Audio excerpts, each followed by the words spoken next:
नमस्कार, मी ॲस्ट्रोस्मितागिरी. आपण वास्तूमधल्या बाह्य देवतांचा विचार करत आहोत. आत्तापर्यंत दक्षिणेकडची ग्रहक्षत ही देवता आपण पूर्ण केलेली आहे, म्हणजे ती S4 झोनमध्ये येत होती. आता पुढची देवता ही यमदेवता आहे आणि ही S5 झोनमध्ये येणारी देवता आहे. आता या देवतेची दिशा ही दक्षिण दिशा आहे आणि आग्नेयेकडून नैऋत्येकडे जाताना दक्षिणेमधलं हे 5वं पद आहे. याचं तत्व हे आकाश तत्व आहे आणि इथे विराजमान होणारा ग्रह हा राहू आहे. आता इथे दरवाजा अजिबात मान्य केलेला नाही आहे, कारण S5 झोनमध्ये मुख्य दरवाजा असू दे. याचा रंग हा डार्क निळा आहे किंवा डार्क ब्लू असा रंग या देवतेचा आहे.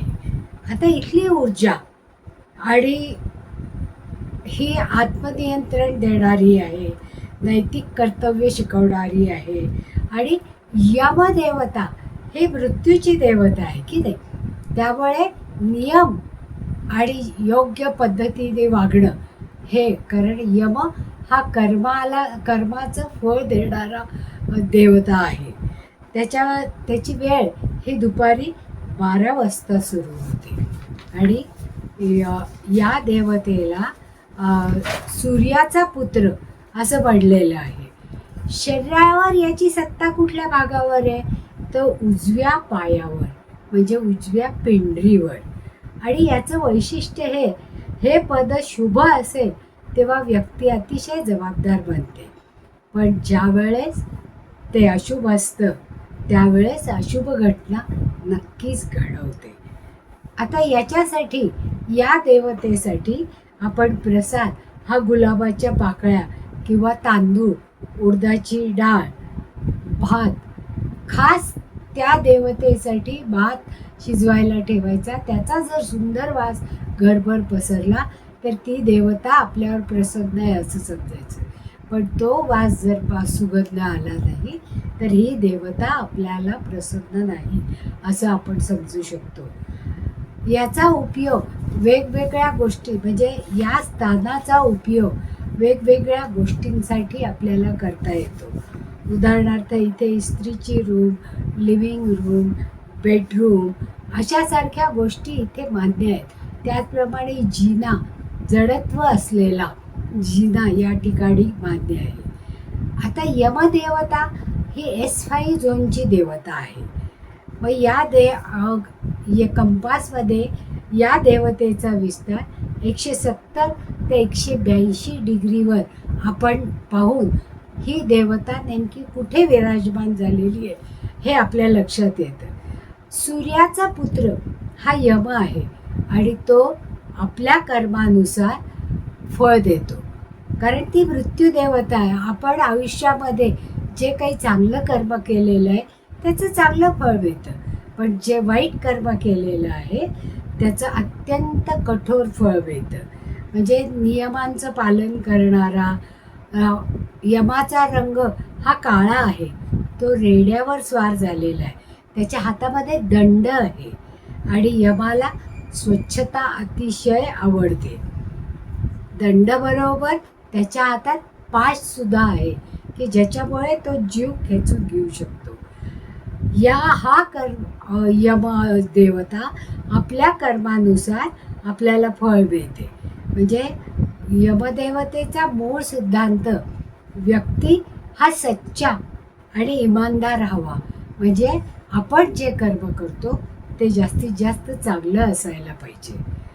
आता यमदेव जेव्हा दंड देतो म्हणजे तो काय करतो, तर आपल्याला मृत्यूपर्यंत मृत्यूतुल्य वेदना देतो. म्हणजे अकाली मृत्यू होतो किंवा यमपद आणि देवता ही जर निगेटिव्ह असेल तर ॲक्सिडेंट, लिगामेंट्समध्ये फ्रॅक्चर, ते तुटणं या संबंधीसारखे तीव्र वेदना देणारे आजार उद्भवतात. या पदातली देवता जर सक्रिय करणे आवश्यक असेल तर अशा वेळेस यामध्ये आपल्याला हे सगळे जे काही दोष आहेत ते दूर करता येतात. तर ते दूर करण्यासाठी आपण खालील उपाययोजना जे शेवटी सांगण्यात येतील ती उपाययोजना करतो. आता एस झोनमध्ये आपण बेडरूम ठेवू शकतो, त्यामुळे शांत झोप लागते. यामध्ये मॅनेजर, ॲथॉरिटी पर्सन यांच्या सगळ्यांच्या चेंबर, डायरेक्टर ज्याची केबिन ही महत्त्वाची असते, CEO, ॲडमिनिस्ट्रेटिव्ह, अशासारख्या योग्य सल्ला देणाऱ्या लोकांची केबिन इथे असली तर चालू शकतं. त्याचप्रमाणे जडत्व इथे चालतं, म्हणूनच इथे जिना हा योग्य ठरतो. हा झोन जड ऊर्जा पेलू शकतो. त्याच्या नॉर्थ दिशेच्या अगदी विरुद्ध आहे. नॉर्थ आणि नॉर्थ ईस्टच्या देवता या नाजूक आहेत, त्या सौम्य देवता असतात, त्यामुळे त्या जास्त वजन पेलू शकत नाही. पण साऊथ आणि साऊथ वेस्ट इथे असणाऱ्या देवता या मजबूत असतात, त्यामुळे वजनदार आणि टोकाची ऊर्जा दाखवून काम करून घेऊ शकतात.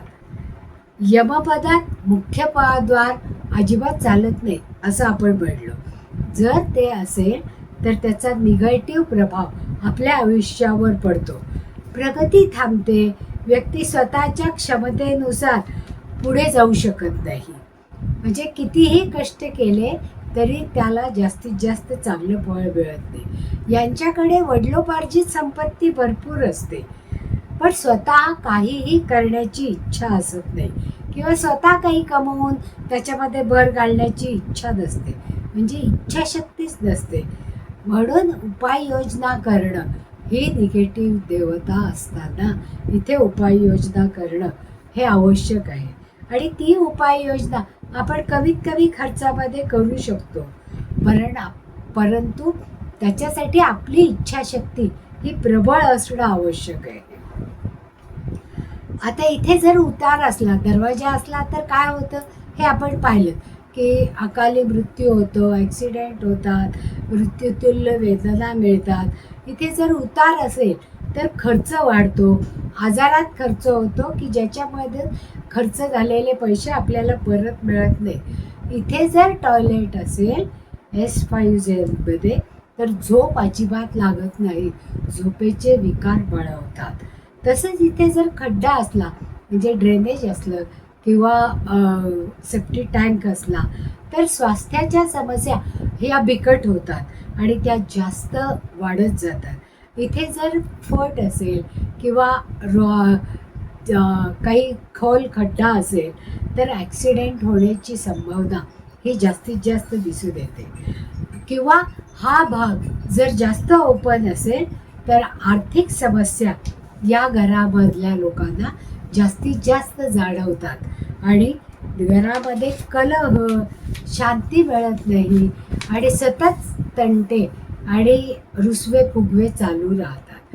आता इथे जर आपल्याला उपाययोजना करायची तर या स्थानावर दंड म्हणजे दोरीच्या वेगवेगळ्या आकाराचं तोरण जर आपण इथे लावलं तर ते जास्त फायदेशीर ठरू शकतो.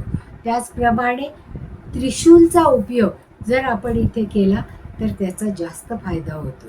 त्याचप्रमाणे चंदनाचा अत्तर, अगदीच काही नाही झालं तर हिंग पाण्यामध्ये मिसळून जर आपण तिथली फरशी पुसली, म्हणजे घराची फरशी पुसताना थोडासा हिंग त्या पाण्यामध्ये घातला तर ही देवता जास्त प्रसन्न होते, कारण तिला हिंगाचा आणि चंदनाचा वास अत्यंत प्रिय आहे.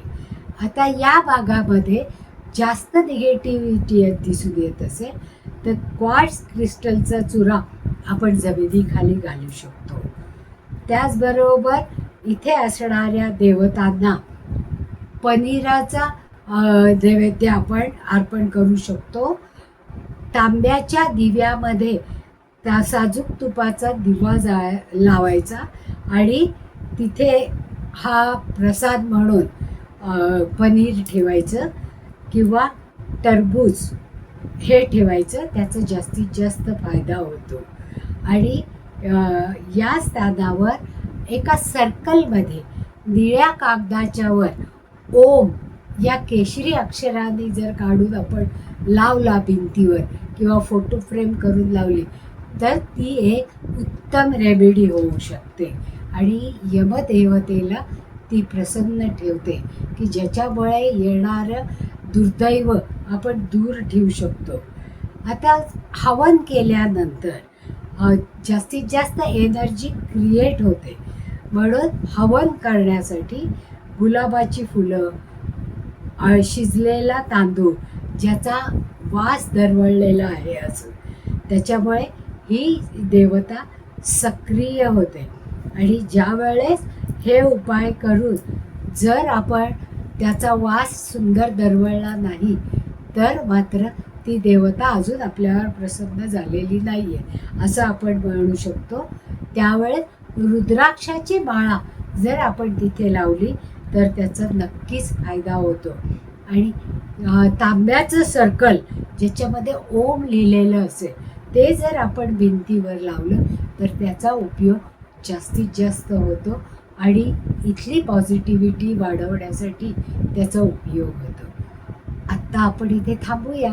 आवडलं असेल तर लाईक करा, सबस्क्राईबही करा आणि ही माहिती तुमच्या सगळ्या मित्रमैत्रिणींपर्यंत पोचवायची असेल तर शेअरही करा. आणि तुमच्या जर काही शंका असतील त्या जरूर आमच्यापर्यंत पोचवा, आम्ही त्याची उत्तरं देऊ. पुढच्या वेळेस आपण पुढची देवता घेऊन भेटूया. धन्यवाद.